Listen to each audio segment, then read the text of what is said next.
আজকে কামাল হোসেন শিক্ষাবিদ, তার পড়ানো অসংখ্য ছাত্রছাত্রী প্রতি মুহূর্তে দেখছেন, শিখছেন। আমার ওনার কাছে একটাই প্রশ্ন, সত্যি তাহলে সংখ্যালঘুদের ভোট ব্যাংক বলা, দুধেল গাই বলা, এই তো বিজেপি এসে শিখিয়ে দেয়নি। এটা বিজেপি যবে থেকে বিজেপির রাজ্যে উত্থান, তার আগে থেকে মমতা বন্দ্যোপাধ্যায় দুধেল গাই ভাবনা চিন্তা শুরু করে দিয়েছেন এবং তারা প্রকাশ্য বলেছে দুধেল গাই বলেছি, বেশ করে বলছে, যেহেতু গরুর দুধ দেয় তার লাঠি সহ্য করতে হবে।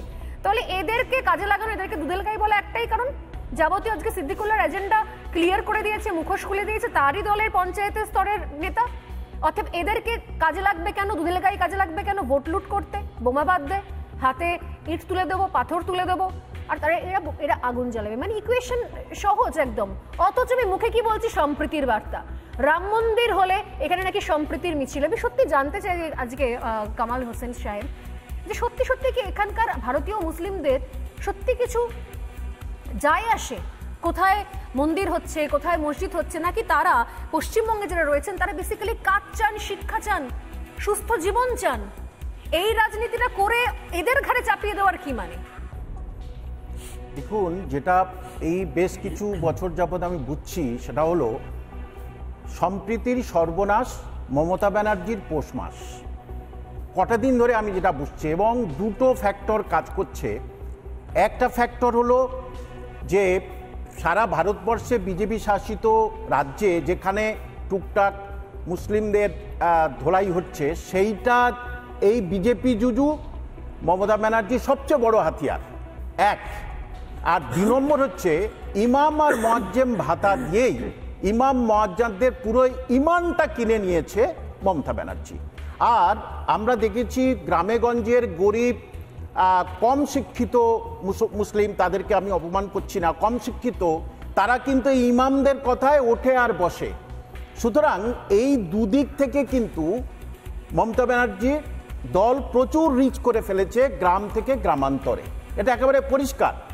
এবং একটা কথা দেখুন পরিষ্কার, যে এই ছাত্রছাত্রীদের কম্পিটিটিভ পড়াতে গিয়ে দেখেছি যে প্রথম মুসলিম সংখ্যালঘু মহিলারা বেশ বলতো যে আমার কন্যাশ্রী, যুবশ্রী, আমার পাড়ায় কেউ পড়াশোনা করতো না পয়সার অভাবে, এখন কন্যাশ্রী যুবশ্রীর জন্য আমি কিন্তু কলেজে পড়েছি, MA করেছি, বিএড করেছি। এইবারে আমার কাছে তারা বলছে, এবং তাদের প্রশ্ন করছি, রাজ্যে চাকরি কই? তোমাদের মাদ্রাসায় দীর্ঘ 12 বছর কোনো নিয়োগ নেই কেন? তোমরা মাদ্রাসায় চাকরি করতে চাও কারণ মাদ্রাসার পাশে মসজিদ আছে, নিরাপদ। কই তোমাদের? একটু করে বড় করলো, শিক্ষিত করলো পয়সা দিয়ে, তোমাদের চাকরিটা কই, প্লেসমেন্ট কই?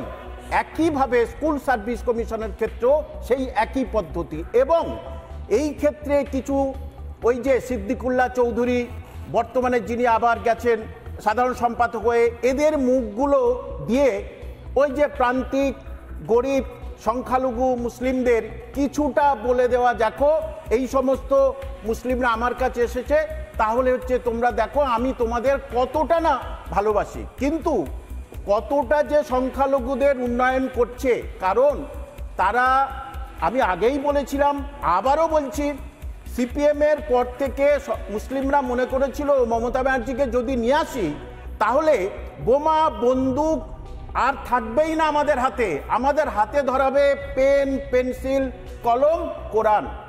দুর্ভাগ্য, সেই একইভাবে বোমা বাঁধা শেখাচ্ছে, বন্দুক করা শেখাচ্ছে এবং লাঠিয়াল বানিয়ে রেখেছে এই সরকার।